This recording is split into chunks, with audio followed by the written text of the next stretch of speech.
পাতানো কোনো নির্বাচন হবে না বলেছেন সিইসি। নিরপেক্ষতা চায় ইউরোপীয় ইউনিয়ন। বর্তমান প্রশাসনেই সুষ্ঠু ভোটের আশা মন্ত্রিপরিষদ সচিবের। মুসাব্বির হত্যার প্রতিবাদে শনিবার সারা দেশে বিক্ষোভ করবে স্বেচ্ছাসেবক দল। পরিস্থিতির অবনতি ঘটাচ্ছে পতিত ফ্যাসিবাদীরা, অভিযোগ বিএনপির। কমিশন বাড়ানোর আশ্বাসে এলপিজি ব্যবসায়ীদের ধর্মঘট প্রত্যাহার। জিম্মি করে বেশি টাকা হাতিয়ে নেয়ার অভিযোগ গ্রাহকদের। যুক্তরাষ্ট্রের ভিসা বন্ডে বিগত সরকারকে দায়ী করলেন পররাষ্ট্র উপদেষ্টা। ভারতে খেলতে না যেতে অনড় বাংলাদেশ। দেখছিলেন ক্রাউন সিমেন্ট সংবাদ শিরোনাম। এবার বিস্তারিত। আগের মতো এবার আর কোনো পাতানো নির্বাচন হবে না বলে মন্তব্য করেছেন প্রধান নির্বাচন কমিশনার এএমএম নাসির উদ্দিন। প্রার্থীরা আপিল শুনানিতে ন্যায় বিচার পাবে। আর ইউরোপীয় ইউনিয়ন বলছে বাংলাদেশের অবাধ, নিরপেক্ষ ও সুষ্ঠু নির্বাচন দেখতে চায় তারা। সেই লক্ষ্যে কাজ করছে সংস্থাটি এবং আগামী নির্বাচনে তারা পর্যাপ্ত সংখ্যক পর্যবেক্ষক পাঠাবে। আরও জানাচ্ছেন সৈকত সাদিক। রাজধানীর আগারগাঁও ইসি সচিবালয় প্রাঙ্গণে রিটার্নিং কর্মকর্তার সিদ্ধান্তে মনোনয়নপত্র বাতিল ও অনুমোদনের বিরুদ্ধে চতুর্থ দিনের আপিল কার্যক্রম চলে। বৃহস্পতিবার সকালে এই কার্যক্রম পরিদর্শন করেন প্রধান নির্বাচন কমিশনার এএমএম নাসির উদ্দিন। এ সময় তিনি বলেন, আইনি ভিত্তিতে প্রার্থীদের সমস্যা সমাধান করা হবে। নির্বাচন কমিশন ন্যায় বিচারে বিশ্বাসী উল্লেখ করে সিইসি আরও বলেন, সবাই ন্যায় বিচার পাবেন। কমিশন লেভেল প্লেইং ফিল্ড নিশ্চিত করবে। ন্যায় বিচার পাবে। ওই যে একটা এখন একটা কথা উঠছে না, ইনসাফ। আমরা ইনসাফে বিশ্বাসী এবং আমরা ইনসাফ করবো ইনশাল্লাহ। দেখবেন যে আমাদের এই হিয়ারিং হওয়ার পরে দেখবেন আপনারা যে আইন অনুযায়ী যা হবে, বিধিবিধান অনুযায়ী যা হবে, আমরা সেই ধরনের সিদ্ধান্ত দিব। এবং আইন তো সবার জন্য সমান, সবাই তো মানতে বাধ্য হবো। কোনো পাতানো নির্বাচন হবে না, রাজপথে আমারও দরকার হবে না। কোনো পাতানো নির্বাচন এদেশে ইনশাল্লাহ হবে না। বৃহস্পতিবার বিকেলে নির্বাচন কমিশনে আসেন ইউরোপীয় ইউনিয়নের পর্যবেক্ষক দলের প্রধান। সিইসির সঙ্গে দীর্ঘ বৈঠক শেষে তিনি জানান, অবাধ ও নিরপেক্ষ নির্বাচন দেখতে আগামী নির্বাচনে পর্যাপ্ত সংখ্যক পর্যবেক্ষক পাঠাবে তারা। নিরপেক্ষ পর্যবেক্ষণের জন্য ইউরোপীয় ইউনিয়ন কাজ করবে, সেই বিষয়ে আলোচনা হয়েছে। বাংলাদেশ ইইউ এর জন্য গুরুত্বপূর্ণ একটি রাষ্ট্র, তাই এই দেশের নির্বাচনের জন্য অধীর আগ্রহে অপেক্ষা করছে ইইউ। অবাধ ও সুষ্ঠু প্রক্রিয়ায় নির্বাচন আয়োজিত হবে। বাংলাদেশের নির্বাচনে সেই বিষয়টির দিকেই মনোযোগ দেবে ইইউ। প্রার্থীদের আপিল কার্যক্রম শেষ হবে শুক্রবার। 10 থেকে 18 জানুয়ারি পর্যন্ত চলবে আপিল শুনানি। সৈকত সাদিক, বাংলা ভিশন, ঢাকা। বর্তমান মাঠ প্রশাসন দিয়ে সুষ্ঠু ও নিরপেক্ষ নির্বাচন আয়োজন সম্ভব বলে জানিয়েছেন মন্ত্রিপরিষদ সচিব ডক্টর শেখ আব্দুর রশিদ। দুপুরে সচিবালয়ের সাংবাদিকদের সঙ্গে আলাপকালে তিনি একথা বলেন। মন্ত্রিপরিষদ সচিব জানান, মাঠ প্রশাসনের কর্মকর্তারা অভিজ্ঞ এবং সঠিক মনোভাব নিয়ে দায়িত্ব পালন করলে শতভাগ সফল হওয়া সম্ভব। কোনো জায়গায় বিচ্যুতি দেখা গেলে সেই অনুযায়ী ব্যবস্থা নেওয়া হবে বলেও জানান। মনোনয়নপত্র গ্রহণ ও বাছাইয়ের কাজ এরই মধ্যে সম্পন্ন হয়েছে উল্লেখ করে তিনি বলেন, কেউ সংক্ষুব্ধ হলে আইনানুযায়ী আপিল করার সুযোগ রয়েছে এবং নির্বাচন কমিশন তা নিষ্পত্তি করবে। প্রশাসনের পক্ষপাতিত্বের অভিযোগ প্রসঙ্গে বলেন, অভিযোগ থাকলে নির্বাচন কমিশন প্রয়োজনীয় ব্যবস্থা নেবে। কোথাও ত্রুটি থাকলে তার সমাধানের চেষ্টা করা হবে।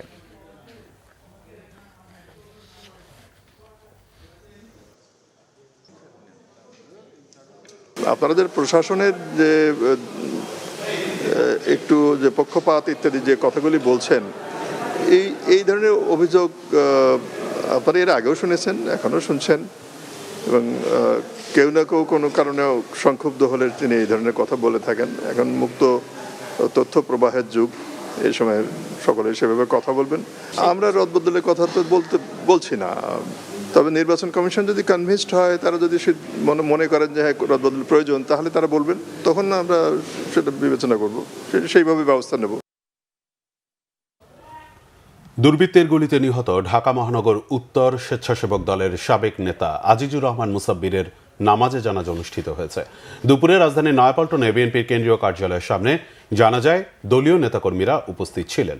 এ সময় শনিবার ঢাকা মহানগর সহ সারা দেশে বিক্ষোভ মিছিল ও কর্মসূচি ঘোষণা করেন স্বেচ্ছাসেবক দলের নেতাকর্মীরা। এদিকে মুসাব্বিরকে হত্যার ঘটনায় তেজগাঁও থানায় একটি হত্যা মামলা দায়ের করা হয়েছে নিহতের পরিবারের পক্ষ থেকে। মেজবা রহমানের রিপোর্ট।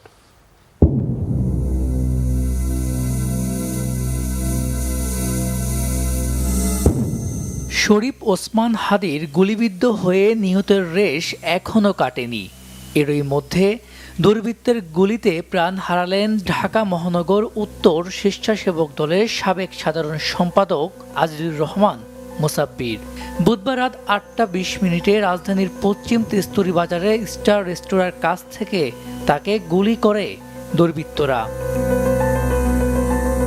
ঘটনার পরপরই মুমূর্ষু অবস্থায় মুসাব্বিরকে পান্থপথের বিআরবি হাসপাতালে নিয়ে যাওয়া হয়। সেখানে চিকিৎসকদের নিবিড় পর্যবেক্ষণে থাকা অবস্থায় মারা যান তিনি। এদিকে বৃহস্পতিবার দুপুরে অনুষ্ঠিত জানাজায় অংশ নেন বিএনপির যুগ্ম মহাসচিব হাবিবুন নবী সোহেল, ঢাকা মহানগর উত্তরের আহ্বায়ক আমিনুল হক সহ বিভিন্ন পর্যায়ের নেতাকর্মীরা। এ সময় আসন্ন নির্বাচন বানচাল করার ষড়যন্ত্র করে এমন হত্যাকাণ্ড সংগঠিত হচ্ছে জানিয়ে আগামী 24 ঘন্টার মধ্যে হত্যাকারীদের গ্রেপ্তারের দাবি জানান তারা। একটি ষড়যন্ত্রকারী মহল তারা নির্বাচনকে বানচাল করার জন্য এই ধরনের হত্যাকাণ্ডের সাথে তারা জড়িত হচ্ছে। আমরা খুব দৃঢ়ভাবে বলতে চাই, এই অন্তর্বর্তীকালীন সরকার আপনারা আইন শৃঙ্খলা নিয়ন্ত্রণে রাখতে ব্যর্থ হচ্ছে। আমি আপনাদের কাছে আহ্বান করি যে আগামী 24 ঘন্টার ভিতরে আমার ভাই সহযোদ্ধা এই মুসাব্বিরের যারা হত্যাকারী তাদেরকে আইনের আওতায় এনে তাদেরকে গ্রেফতার করে দৃষ্টান্তমূলক শাস্তির ব্যবস্থা আপনারা করবেন। সরকারকে বলবো, কার্যকর ব্যবস্থা গ্রহণ করুন। মিঠে কথাই কিন্তু চিরে ভিজবে না। নির্বাচনে আছে মাত্র কয়দিন, এর মধ্যেই যদি আমাদের সহযোদ্ধাদের হত্যা করা হয় একের পর এক, তাহলে আমাদের কপালে ভাঁজ পড়ে চিন্তার যে আসলে পরিস্থিতি কোন দিকে যাচ্ছে। এদিকে পুলিশ বলছে কারা কি উদ্দেশ্যে এই হত্যাকাণ্ড ঘটিয়েছে তা উদ্ঘাটনের কাজ চলছে। না, এখন পর্যন্ত কাউকে আটক করা হয়নি। অভিযান আমরা চলতেছে। এই হত্যার ঘটনায় নিহতের পরিবারে চলছে শোকের মাতম, উদ্বিগ্ন রাজনৈতিক সহকর্মীরা। মিসবাহ রহমান, বাংলা ভিশন, ঢাকা। বিএনপির স্থায়ী কমিটির সদস্য সালাউদ্দিন আহমেদ বলেছেন, স্বেচ্ছাসেবক দল নেতার হত্যাকাণ্ড একটি বিচ্ছিন্ন ঘটনা। অনেক বিচ্ছিন্ন ঘটনা ঘটলেও তা নির্বাচনে কোনো প্রভাব ফেলবে না। দুপুরে গুলশানের চেয়ারপারসন কার্যালয়ের সামনে সাংবাদিকদের সাথে কথা বলেন সালাউদ্দিন আহমেদ। এ সময় তিনি বলেন, পতিত ফ্যাসিবাদী শক্তি দেশের গণতান্ত্রিক যাত্রাকে ব্যাহত করতে আইনশৃঙ্খলা পরিস্থিতির অবনতি ঘটাচ্ছে। তিনি জানান, অভ্যুত্থানে শহীদদের শ্রদ্ধা জানাতেই বিএনপির ভারপ্রাপ্ত চেয়ারম্যান তারেক রহমানের উত্তরবঙ্গ সফর। নির্বাচনী আচরণবিধি লঙ্ঘনের সুযোগ নেই, শহীদদের কবর জিয়ারত করা জাতির প্রত্যাশা। তিনি আরও বলেন, বৃহৎ রাজনৈতিক দল হিসেবে অনেক যোগ্যকেই চূড়ান্ত মনোনয়ন দেওয়া সম্ভব হয়নি।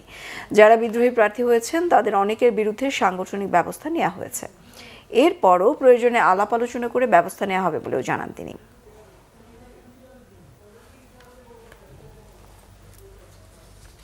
ঘটনা ঘটছে, গতকালকের ঘটনাও তারই অংশ। এটা হতে পারে পতিত ফ্যাসিবাদী শক্তির কিছু কিছু ষড়যন্ত্র এখনো তারা চালু রেখেছে, যাতে নির্বাচনকে বাধাগ্রস্ত করতে পারে, কণ্ঠকাঠিন্য করতে পারে, গণতন্ত্রের উত্তরণের পথটাকে সহজতর না করতে পারে। কিন্তু তাদের সেই প্রচেষ্টা কখনো সফল হবে না। এদেশের মানুষ প্রতিজ্ঞাবদ্ধ এবং অঙ্গীকারাবদ্ধ, গণতন্ত্রে তারা ফিরবেই এবং একটি সুষ্ঠু, নিরপেক্ষ, অবাধ নির্বাচনের জন্য আমরা সবাই অপেক্ষা করছি, সারা জাতি অপেক্ষমান।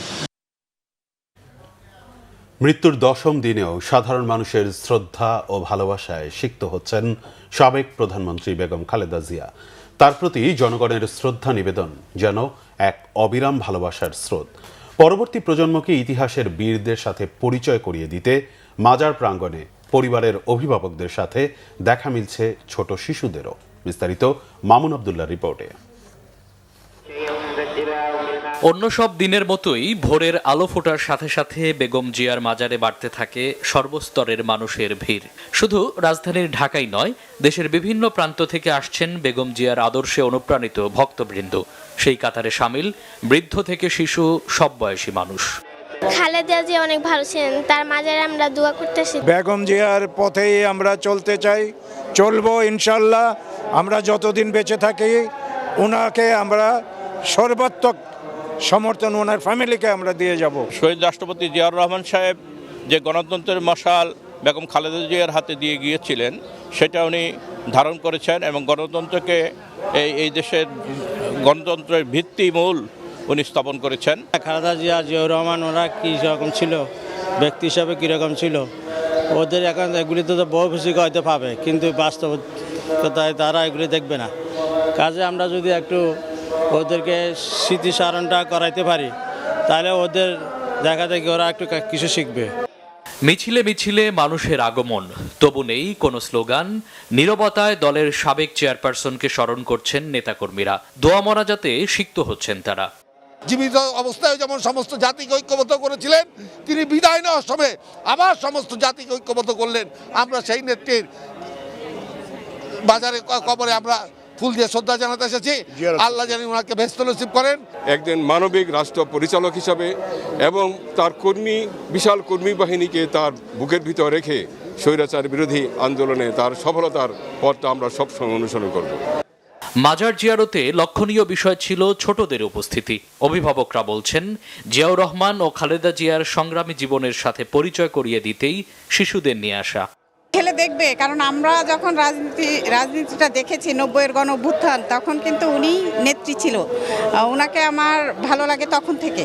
উনি যেটা রেখে গেছেন এটা আগামী প্রজন্মকে জানানো উচিত। ওনার যে আদর্শ, মানে উনি যে আপোষহীন একজন নেত্রী, সেটা আমাদের আগামী প্রজন্মরা জানবে, আমাদের সন্তানরা জানবে। ছোট বাচ্চারা ওরা তো বুঝতে হবে ওরা কেমন মানুষ ছিল, দেশের জন্য কি করছিল।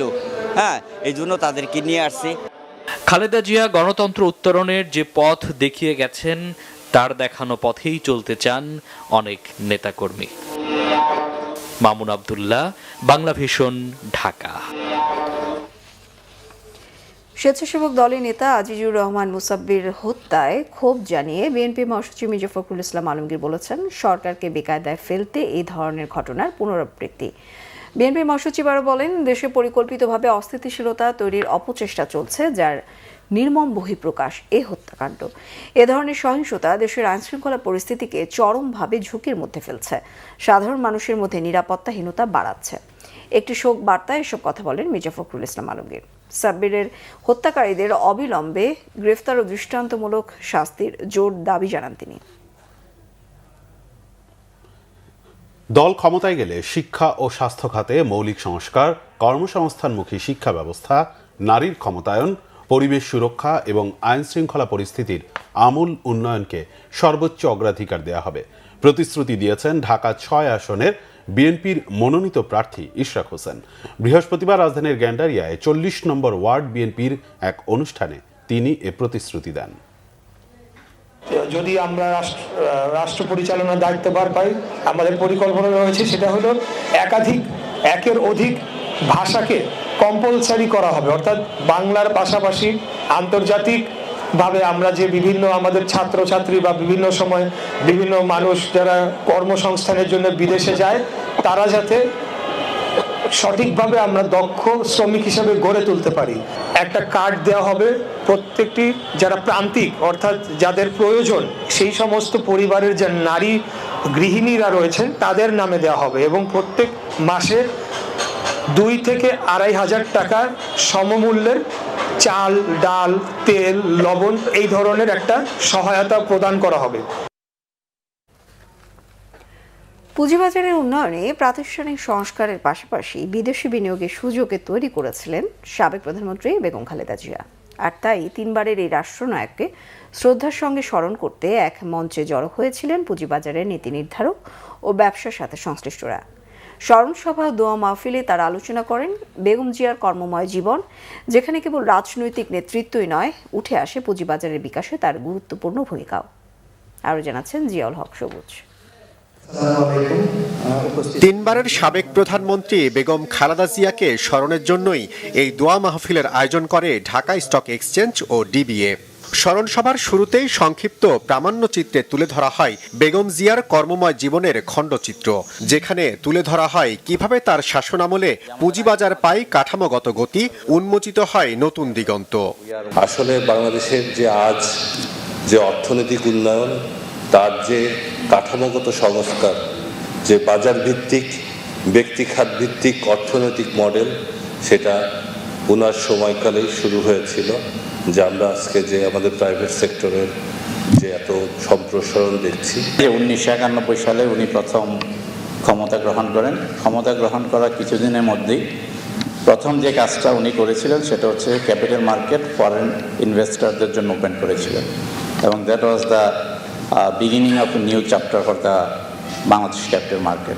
অনুষ্ঠানে নিয়ন্ত্রক সংস্থা বিএসইসির চেয়ারম্যান থেকে শুরু করে ডিএসসি, ডিবিএ, বিএপিএলসি ও স্টক ব্রোকার সহ উপস্থিত ছিলেন অনেকেই। আলোচকরা বলেন, বেগম জিয়া শুধু পরিশুদ্ধ মানুষই ছিলেন না, বিরোধী মতের প্রতিও ছিলেন শ্রদ্ধাশীল। বেসরকারি খাতের বিকাশেও ছিল তার অনবদ্য ভূমিকা। তার কাজ কতটা মহিমান্বিত ছিল, কত মানুষের জীবন তিনি আবেগ দ্বারা তাড়িত করেছেন, কত বড় নেত্রী তিনি ছিলেন, এবং সকল সমালোচনার ঊর্ধ্বে গিয়েও সেদিনে জানা যায় তার নিজের দল এবং বিরোধী দল এবং ভিন্ন মত ভিন্ন পথের সকল ব্যক্তি মানুষের সেদিন উপস্থিত ছিলেন। বিভিন্ন মানদণ্ডের ভিত্তিতে পুরস্কৃত করা হয়। এই উপলক্ষে আয়োজিত অনুষ্ঠানে উনি অতিথি হিসেবে উপস্থিত ছিলেন। উপস্থিতি অবশ্যই তখনকার সময়ে প্রাইভেট সেক্টরকে আরও এগিয়ে নিয়ে যাওয়ার জন্য অনেক উৎসাহিত করে।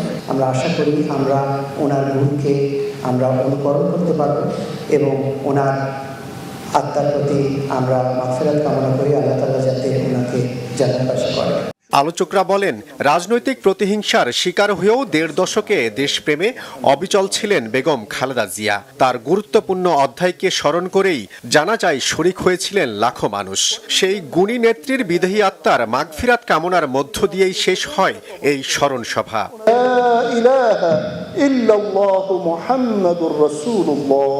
জিয়াউল হক সবুজ, বাংলা ভিশন, ঢাকা।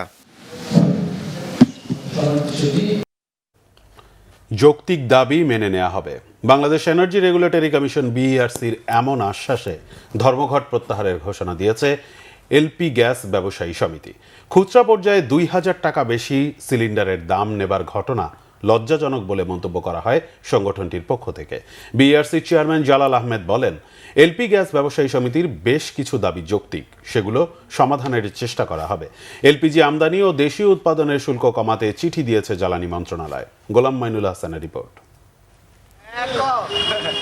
কমিশন বৃদ্ধি, জরিমানা বন্ধ সহ ৬ দফা দাবিতে বৃহস্পতিবার সকাল থেকে এলপিজি গ্যাস সমিতি ধর্মঘটে গেলে বিপাকে পড়েন ভোক্তারা। ঘটনা শুরু মূলত বাজারে এলপিজি সিলিন্ডারের বাড়তি দাম নেওয়া নিয়ে। কারণ সরকারের বেঁধে দেওয়া ১৩০৬ টাকায় ভোক্তাদের সিলিন্ডার পাবার কথা থাকলেও তা ক্ষেত্র বিশেষে ২,০০০ টাকা দিয়েও মিল ছিল না। এ নিয়ে ভোক্তা অধিদপ্তরের অভিযানও সামনে আসে। এমন প্রেক্ষাপটে বৃহস্পতিবার বিকেলে বিইআরসি ভবনে এলপিজি গ্যাস সমিতির নেতাদের সাথে বৈঠক করেন বিইআরসির চেয়ারম্যান। ব্যবসায়ীরা দাবি করেন, বন্ধ করতে হবে প্রশাসন দিয়ে পরিবেশকদের হয়রানি ও জরিমানা। পরে সাংবাদিকদের কাছে বিইআরসির চেয়ারম্যান বলেন, ব্যবসায়ীদের যৌক্তিক দাবি সমাধানের চেষ্টা করা হবে। আমাদের আশ্বাসে আশ্বস্ত হয়ে ধর্মঘট প্রত্যাহার করেছেন, এই জন্য তাদের আন্তরিকভাবে ধন্যবাদ জানাচ্ছি। এতে মানুষের উপকার হবে, জনগণ উপকৃত হবে। এলপি গ্যাসের সরবরাহে বিশেষ করে আমরা যদি ডিসেম্বর মাসের আমদানি ১,২৬,০০০ টন বিবেচনা করি, অভাব হওয়ার কথা নয়। তবুও জাহাজের ঘাটতির জন্য যদি সরবরাহ লাইনে কোনো সমস্যা থাকে, আমরা এ বিষয়ে লোয়াবের সঙ্গে কথা বলেছি এবং লোয়াবকে অনুরোধ করেছি দ্রুত জানুয়ারি মাসে আমদানি বাড়ানোর জন্য। ফেব্রুয়ারিতে রোজা শুরু হবে, এই সংকট আশা করতেছি এই মাসের দ্বিতীয় সপ্তাহের মধ্যে কেটে যাবে। এরপরে এলপিজি গ্যাস সমিতি শর্ত সাপেক্ষে ধর্মঘট প্রত্যাহারের ঘোষণা দেয়। কর্মসূচিটা ছিল আমাদের অনির্দিষ্টকালের জন্য। আমরা আগামীকাল থেকে ইনশাল্লাহ এই কর্মসূচি স্থগিত, এখন থেকে আমরা এই কর্মসূচি স্থগিত করব।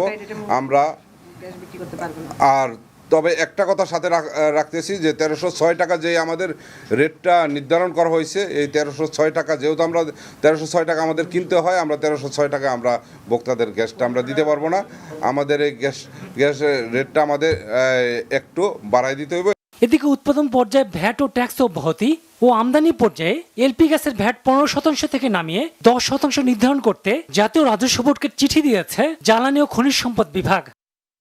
গোলাম মাইনুল হাসান, বাংলা ভিশন, ঢাকা।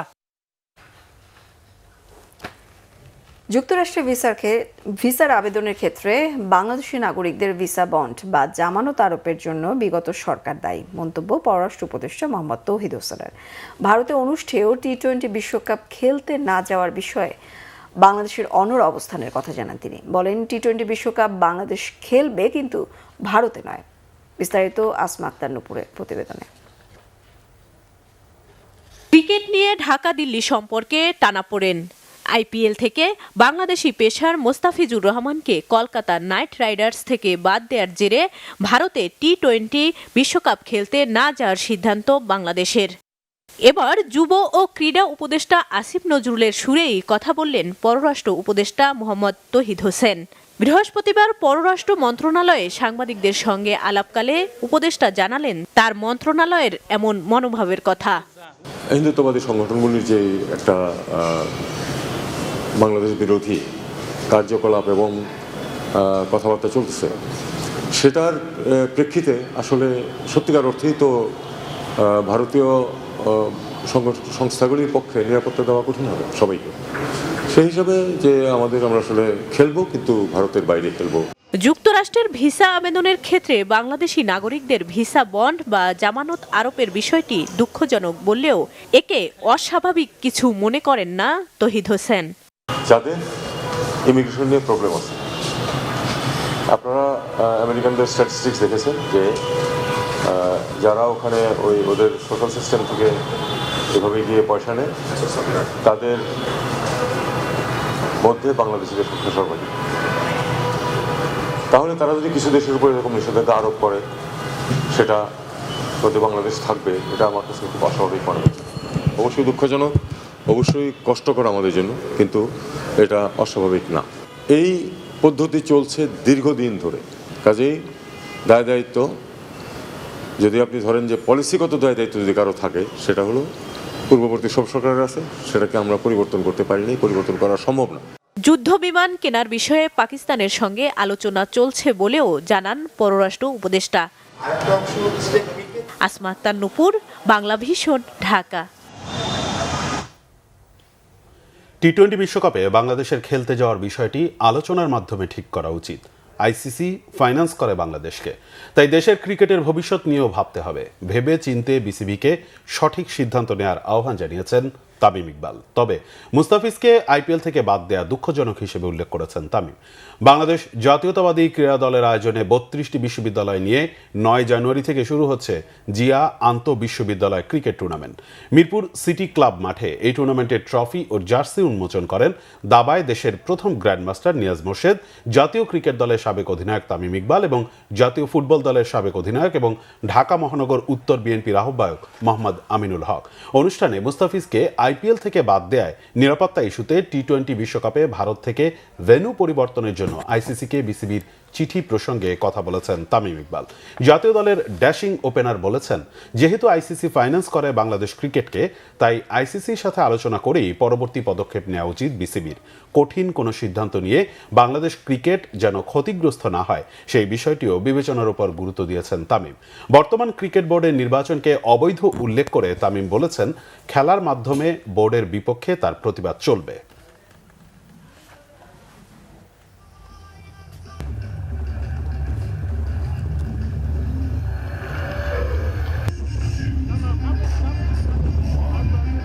আপনি যদি দেখেন যে আমাদের 95% কিন্তু ফাইন্যান্স কিন্তু আইসিসি থেকেই আসে। বাংলাদেশ ক্রিকেটের ইন্টারেস্ট দেখে, বাংলাদেশের ভবিষ্যৎ সবকিছু চিন্তা করে আপনার ওই সিদ্ধান্তটা নিতে হবে। যে কোনো কিছু আপনার ডায়লগের মাধ্যমে যদি সমাধান হয়, তাহলে এর চেয়ে ভালো কোনো কিছু হয়। বর্তমান বোর্ড অবৈধ ইলেকশনের পর একটা জিনিসই করছেন, ওটা হলো টাইম বাই করা। হোয়াট এভার হ্যাপেন্স, খেলা মাঠে থাকতে হবে। কিন্তু ধরেন যে ক্লাবগুলো আজকে খেলছে না, তাদেরকে যেভাবে করে বঞ্চিত করা হয়েছে ইলেকশনে, তাদের প্রোটেস্ট করার আর কি কোনো জায়গা আছে? যেটাই হোক না কেন, খেলাটা যদি না বন্ধ হয়ে প্লেয়াররা যেরকম সাফারার না হোক, আমার ব্যক্তিগত কোনো কারণে 1500 ছেলে সাফারার হইতে পারে না। জনস্বার্থ চিকিৎসা ব্যয় সহনীয় রাখতে প্রায় 30 বছর পর নতুন করে 136টি সহ 295টি অত্যাবশ্যকীয় ওষুধের তালিকা অনুমোদন দিয়েছে উপদেষ্টা পরিষদ। এসব ওষুধ এখন থেকে সরকার নির্ধারিত দামে বিক্রি করতে হবে কোম্পানিগুলোকে।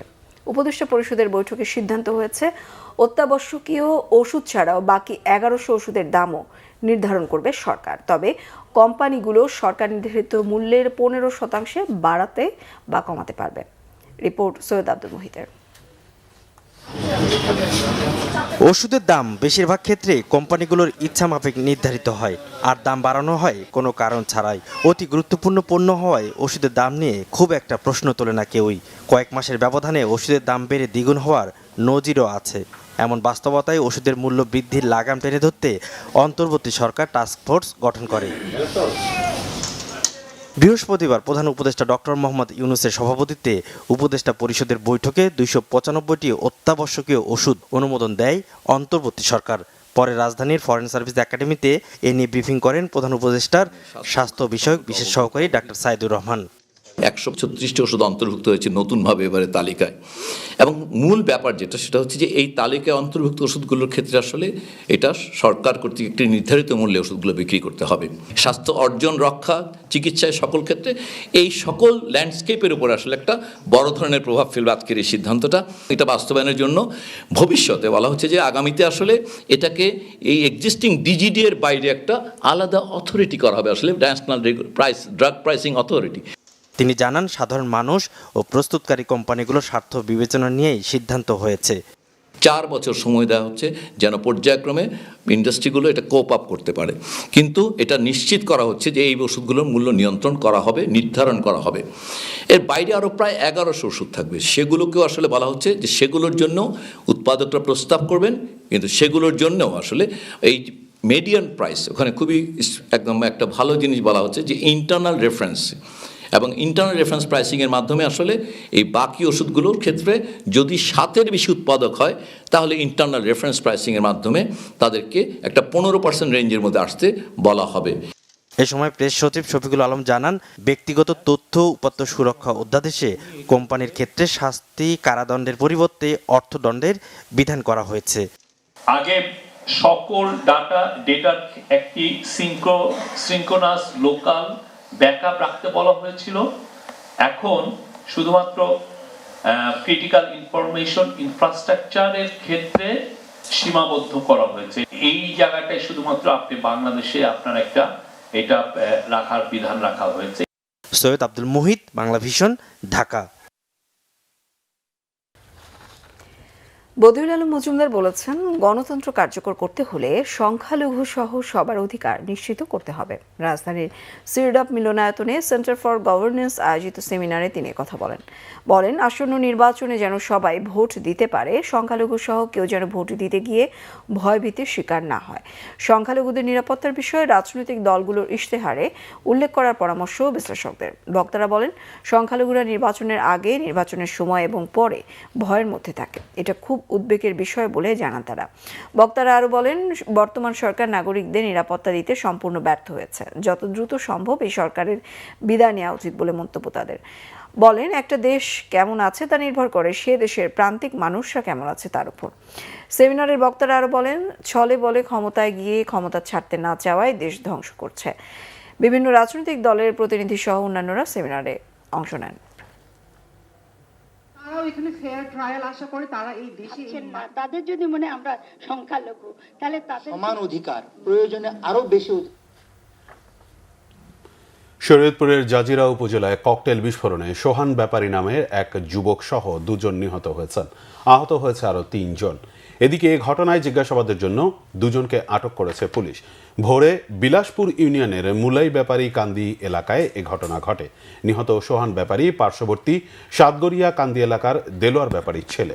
পুলিশ ও স্থানীয় সূত্র জানায়, এলাকায় আধিপত্য বিস্তারকে কেন্দ্র করে দীর্ঘদিন ধরে দুপক্ষের মধ্যে বিরোধ চলে আসছিল। বৃহস্পতিবার ভোরে বিকট শব্দে এলাকাবাসীর ঘুম ভেঙে যায়। পরে একটি রসুন খেতে সোহান ব্যাপারীর মরদেহ পড়ে থাকতে দেখে পুলিশে খবর দেওয়া হয়। পুলিশের প্রাথমিক ধারণা, ককটেল তৈরি করার সময় বিস্ফোরণ ঘটেই তার মৃত্যু হয়েছে। শতাধিক গুম ও হত্যার ঘটনায় মানবতা বিরোধী অপরাধের মামলায় সাবেক মেজর জেনারেল জিয়াউল আহসানের বিরুদ্ধে অভিযোগ গঠনের আদেশের জন্য আগামী 14 জানুয়ারি দিন নির্ধারণ করেছে ট্রাইব্যুনাল। আজ আন্তর্জাতিক অপরাধ ট্রাইব্যুনাল 1-এ বিচারপতি মোহাম্মদ গোলাম মুর্তুজা মজুমদারের নেতৃত্বাধীন বিচারিক প্যানেলে এই মামলার শুনানি হয়। আসামি পক্ষের আইনজীবীরা জিয়াউল আহসানের বিরুদ্ধে প্রসিকিউশনের আনা 3টি অভিযোগের বিরোধিতা করে তার অব্যাহতি চেয়ে আবেদন করেন। এছাড়া আসামির বিরুদ্ধে অভিযোগ গঠনের প্রার্থনা করেন প্রসিকিউশন। পরে আদেশের জন্য 14 জানুয়ারি নির্ধারণ করেন ট্রাইব্যুনাল। এর আগে মানবতা বিরোধী অপরাধের 3টি অভিযোগে গত 23 ডিসেম্বর জিয়াউল আহসানকে গ্রেফতার দেখিয়ে কারাগারে পাঠানোর আদেশ দেয় ট্রাইব্যুনাল 1।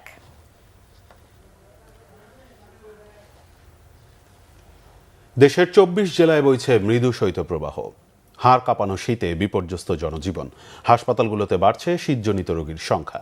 সকালে শ্রীমঙ্গলে সর্বনিম্ন তাপমাত্রা রেকর্ড করা হয় 7 ডিগ্রি সেলসিয়াস। একই সময় চুয়াডাঙ্গার সর্বনিম্ন তাপমাত্রা রেকর্ড করা হয় 8 ডিগ্রি সেলসিয়াস। চুয়াডাঙ্গায় টানা 2 সপ্তাহ ধরে অব্যাহত রয়েছে মাঝারি শৈত্যপ্রবাহ। তাপমাত্রা পারদ ওঠানামা করছে 6 থেকে 8 ডিগ্রির ঘরে। সন্ধ্যার পর থেকে কুয়াশায় ঢাকা থাকছে চারপাশ।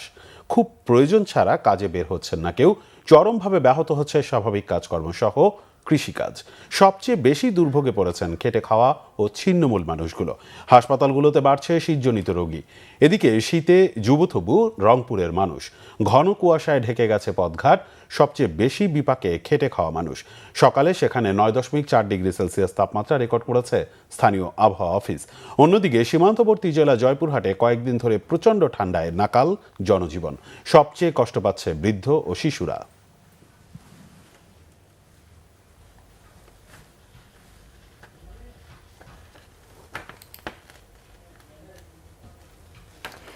আগামী দুদিন তাপমাত্রা সামান্য বৃদ্ধি পেলেও শুক্রবার থেকে আবারও শৈত্যপ্রবাহ বয়ে যাবে বলে জানিয়েছে আবহাওয়া অফিস। এর মধ্যে হাসপাতালগুলোতে বেড়েছে ঠান্ডাজনিত রোগীর সংখ্যা। শ্রমজীবী মানুষদের ভোগান্তিও উঠেছে চরমে। আর তাই এই সময় শিশু ও বয়স্কদের প্রতি বাড়তি যত্ন নেওয়ার পরামর্শ দিচ্ছেন চিকিৎসকরা। আল মাসুম সবুজের ক্যামেরায় বিস্তারিত জানাচ্ছেন মামুন আবদুল্লাহ।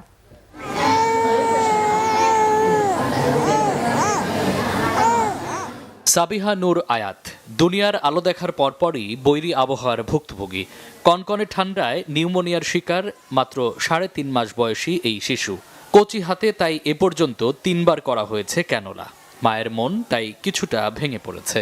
তার মতো 2 বছরের শিশু মুসাও ভুগছে ঠান্ডা কাশিতে। হাসপাতালের শিশু ওয়ার্ডের এই চিত্র এখন নিত্যদিনের ঘটনা। গত 1 সপ্তাহ যাবৎ জ্বর এবং কাশি। ওই যখন কাশিটা হয় কাশতে কাশতে বমি করে। প্রায় 15 দিন ধরে কাশি ছিল, 10 দিন ধরে শ্বাসকষ্ট। তারপর এখানে আসছে আজকে 7 দিন। আসার পরে তো অক্সিজেন লাগানো ছিল 5 লিটারে, তারপরে আস্তে আস্তে কমাইছে, আজকে অক্সিজেন খুলে দিচ্ছে। বর্তমানে নিউমোনিয়ার পেশেন্ট বেশি আসছে, কারণ শীতের দিনে ঠান্ডার সমস্যার জন্য নিউমোনিয়া আর ব্রঙ্কাইটিস এগুলাই বেশি আসে রোগী, আর রোগীর চাপ একটু বেশি আছে। চিকিৎসকরা বলছেন আবহাওয়া পরিবর্তনের এই সময় ছোট ছোট কোনো রোগবালাইকেই অবহেলা করা উচিত নয়। তাতে বড় বিপদের শঙ্কা দেখছেন তারা। বাতাসে আর্দ্রতা কম, শুষ্কতা বেশি, আমাদের চামড়াও কিন্তু শুষ্ক হয়ে যাচ্ছে এবং চুলকানি, এক্সিমা এই ধরনের রোগও কিন্তু বেড়ে যাচ্ছে। এবং রক্তনালীর সংকোচনের কারণে বিশেষ করে সকালবেলা সবার প্রেশার একটু বেশি থাকছে। অলরেডি যাদের হাইপারটেনশনের রোগী, স্ট্রোকের রোগী, হার্ট অ্যাটাকের রোগী, তারা আরও বেশি রিস্কে পড়ে যাচ্ছেন। এবং সবচেয়ে বেশি ভালনারেবল গ্রুপ যারা আমাদের বাচ্চারা, তারা কিন্তু আসলে নিউমোনিয়া নিয়ে প্রচুর পরিমাণে প্রেজেন্ট হচ্ছেন আমাদের হসপিটালগুলো। আর্লি মর্নিংয়ে চেষ্টা করবেন কম বের হওয়ার। একান্তই যদি বের হতে হয় প্রপার পোশাক পরিধান করবেন এবং মাস্কটা পরাটা সবার জন্য খুবই জরুরি। ঠান্ডায় বেশ ভোগান্তিতে আছেন দিন এনে দিন খাওয়া মানুষ। কনকনে ঠান্ডায় তবুও জীবিকার তাগিদে বের হতে হচ্ছে তাদের। তবে 2-1 দিনের মধ্যে তাপমাত্রা কিছুটা বাড়তে পারে এমন আভাস আবহাওয়াবিদদের। সেই সাথে সতর্ক করছেন নতুন করে আরেকটি শৈত্যপ্রবাহের ব্যাপারেও। তার কাছে যেটি আছে এটি হাইটে জায়গা 20-30 বাড়ানি, ঠান্ডা লেগে উঠে না। পেটের দায় বাড়ানি লাগে না, বাড়ালি চলবে না। এই তারপরে কষ্ট করে বাইরে হলে গরিব মানুষ, না বাড়ালি তো চলে না। যে এই মাসের যে লং রেঞ্জ ফোরকাস্টের মধ্যে যেটা বলা হয়েছে যে 2 থেকে 3টা মৃদু থেকে মাঝারি শৈত্যপ্রবাহ থাকবে এবং 1 থেকে 2টি মাঝারি থেকে তীব্র শৈত্যপ্রবাহের সম্ভাবনা রয়েছে। চলতি শীত মৌসুমে মঙ্গলবার দেশের সর্বনিম্ন তাপমাত্রা রেকর্ড করা হয়েছে রাজশাহীতে 7 degree Celsius. Mamun Abdullah, Bangla vision, Dhaka. দেশের বিভিন্ন জায়গায় আরো কিছু খবর নিয়ে এবার একটি ডেস্ক রিপোর্ট। বিএনপির ভারপ্রাপ্ত চেয়ারম্যান তারেক রহমানের আগমন উপলক্ষে সিরাজগঞ্জে সার্বিক প্রস্তুতি পরিদর্শন করেছেন বিএনপির স্থায়ী কমিটির সদস্য ইকবাল হাসান মাহমুদ টুকু। বগুড়া যাওয়ার পথে তারেক রহমান সিরাজগঞ্জ বিসিক শিল্প পার্কে চেয়ারপারসনের মাগফিরাত কামনায় দোয়ায় অংশ নেবেন বলে জানান তিনি। উপস্থিত ছিলেন জেলা বিএনপির সাধারণ সম্পাদক সাইদুর রহমান বাচ্চু। বিএনপির চেয়ারপারসন বেগম খালেদা জিয়ার আত্মার মাগফিরাত কামনায় দোয়া মাহফিল হয়েছে নরসিংদীতে। বিকালে সদর উপজেলার আলোকবালি ইউনিয়নে এতে প্রধান অতিথি ছিলেন বিএনপির যুগ্ম মহাসচিব খায়রুল কবির খোকন। উপস্থিত ছিলেন জেলা বিএনপির যুগ্ম সাধারণ সম্পাদক মোহাম্মদ ইকবাল হোসেন সহ অন্যরা। চেয়ারপারসন বেগম খালেদা জিয়ার বাবার বাড়ি ফেনীর ফুলগাজীর শ্রীপুরে 8টি গরু জবাই করে জিয়াফত করেছেন ফেনী 1 আসনের বিএনপির মনোনীত প্রার্থী মুন্সি রফিকুল আলম মজনু। এতে অংশ নেন কয়েক হাজার মানুষ। দিনটি উপলক্ষে বেগম জিয়ার মাগফিরাত কামনায় একটি দোয়া মাহফিল হয়। জুলাইয়ের গণ অভ্যুত্থানে আহত ও নিহত পরিবারের মাঝে আর্থিক সহায়তা করেছেন ঢাকা 11 আসনে বিএনপির মনোনীত সংসদ সদস্য প্রার্থী ডক্টর এম.এ. কায়ুম। রাজধানীর বাড্ডা লিংক রোডে অনুষ্ঠানে তিনি বলেন, দেশের প্রতিটি সংকটে বিএনপি সবসময় সাধারণ মানুষের পাশে ছিল এবং আগামীতেও থাকবে। গরিব ও অসচ্ছল মানুষের মধ্যে কম্বল বিতরণ ও বিনামূল্যে চিকিৎসা সেবা দেওয়া হয়েছে বগুড়া শাহজাহানপুরে। বগুড়া লায়ন্স ইন্টারন্যাশনালের উদ্যোগে এতে প্রধান অতিথি ছিলেন লায়ন্স ক্লাবের জেলা গভর্নর লায়ন্স শঙ্কর কুমার রায় মনা। বিশেষ অতিথি ছিলেন সাবেক লায়ন্স গভর্নর মোহাম্মদ মোজাম্মেল হক। সভাপতিত্ব করেন Lions engineer Enamul Kabir Mintu. Jamuna bank পিএলসির বার্ষিক ব্যবসায়িক সম্মেলন 2026 অনুষ্ঠিত হয়েছে। এতে প্রধান অতিথি ছিলেন ব্যাংকের চেয়ারম্যান মোহাম্মদ বেলাল হোসেন। বিশেষ অতিথি হিসেবে উপস্থিত ছিলেন ব্যাংকের নির্বাহী কমিটি ও যমুনা ব্যাংক ফাউন্ডেশনের চেয়ারম্যান আলহাজ নূর মোহাম্মদ, পরিচালক কন্তুষ মজুমদার, মোহাম্মদ ইসমাইল হোসেন সিরাজি, স্বতন্ত্র পরিচালক এম মুর্শিদুল হক খান। সভাপতিত্ব করেন ব্যাংকের ব্যবস্থাপনা পরিচালক ও সিও মির্জা ইলিয়াস উদ্দিন আহমদ। এছাড়া উপস্থিত ছিলেন প্রধান কার্যালয়ের ঊর্ধ্বতন কর্মকর্তা, বিভাগীয় প্রধান ও দেশের সকল শাখার ব্যবস্থাপকরা। অনুষ্ঠানে 2025 সালে সার্বিক ব্যবসায়িক অগ্রগতির সাফল্য অর্জনকারী শাখা, উপশাখা ও বিভাগগুলোকে দেওয়া হয় চেয়ারম্যান অ্যাওয়ার্ড এবং সনদপত্র। আনুষ্ঠানিকভাবে যাত্রা শুরু করেছে আকিজ বশির কেবলস। এতে সূচনা হলো কেবলস ইন্ডাস্ট্রিজের এক নতুন অধ্যায়ের। সন্ধ্যায় রাজধানী শেরে বাংলা নগরের বাংলাদেশ চীন মৈত্রী সম্মেলন কেন্দ্রে এর আনুষ্ঠানিক উদ্বোধন করা হয়। ব্র্যান্ডটি আনুষ্ঠানিকভাবে উদ্বোধন করেন আকিজ বশির গ্রুপের chief operating officer Mohammad Khorshed Alam. উপস্থিত ছিলেন deputy managing director Helal Ahmed, head of business cables operation Mohammad Omar Faruk সহ আকিজ বশির গ্রুপের ঊর্ধ্বতন কর্মকর্তারা। দেশ জুড়ে চলছে সুপার ব্র্যান্ড ও টেক জায়ান্ট ওয়ালটনের ডিজিটাল ক্যাম্পেইন সিজন 23। গত বছরের 25 নভেম্বর থেকে শুরু হওয়া ক্যাম্পেইনের এই সিজনে দেশব্যাপী ওয়ালটনের পণ্য কিনে ক্রেতারা পাচ্ছেন সর্বাধুনিক প্রযুক্তির side by side refrigerator, AC, TV, washing machine, oven সহ বিভিন্ন ধরনের পণ্য এবং নিশ্চিত উপহার। সম্প্রতি রাজধানী ঢাকা সহ সংশ্লিষ্ট জেলায় আয়োজিত আলাদা অনুষ্ঠানে ক্রেতাদের হাতে এসব পণ্য তুলে দেন জনপ্রিয় চিত্রনায়ক এবং ওয়ালটনের senior executive director Amin Khan. Bangla vision news desk. সংবাদ শেষ করব আমরা। শেষ করার আগে ক্রাউন সেভেনের সংবাদ শিরোনামগুলো আরো একবার।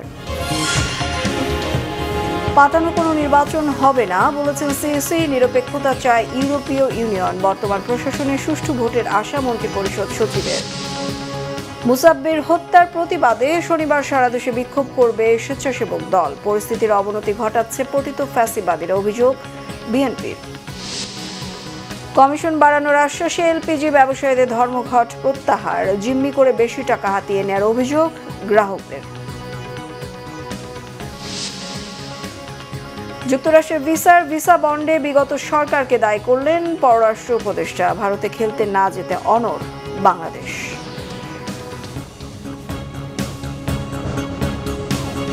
এই ছিল এখনকার মতো। পরের সংবাদ রাত 1টায় দেখার আমন্ত্রণ রইল। শুভরাত্রি। শুভরাত্রি।